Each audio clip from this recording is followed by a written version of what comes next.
Hi, samahan niyo ako sa pagluto ko ng kakaibang fried chicken. Tara! Ang una natin gagawin ay handa natin yung ating manok. Imamarinate lamang natin ito sa hot sauce,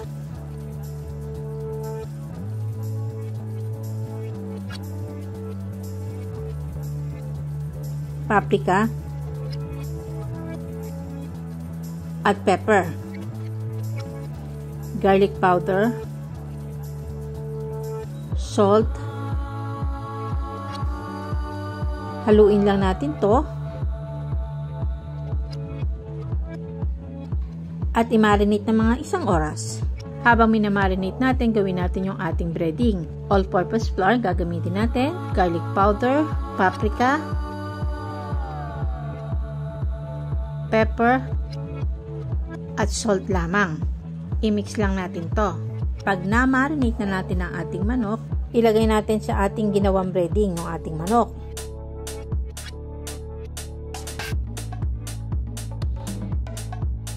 Pagkatapos, alisin natin yung mga excess na flour. Pagkatapos naman, instead na itlog, gagamit tayo ng malamig na tubig para pampakapit sa ating flour. So, ilagay lang natin yung ating manok sa isang baso ng malamig na tubig.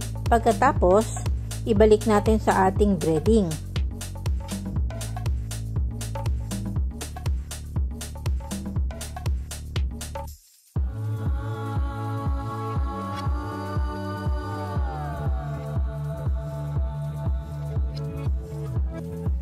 Ilagay natin sa isang tabi at ulitin natin ang proseso sa natitira pang mga manok.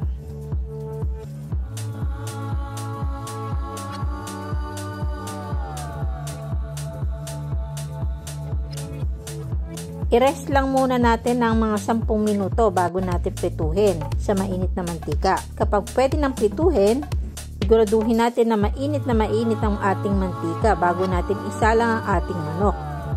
Lutuin lang natin to, i-deep fry 12 to 15 minutes lamang o hanggang mag-golden na siya.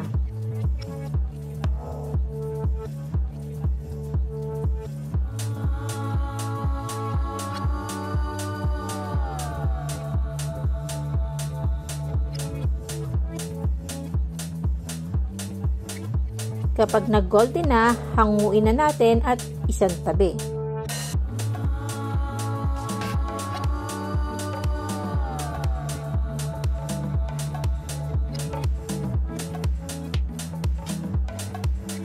I-serve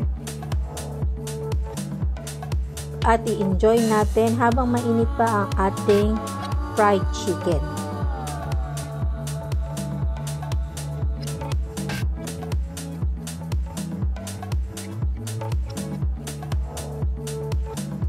Maraming salamat po sa inyong panonood. Sa susunod muli, thank you, God bless, and bye-bye.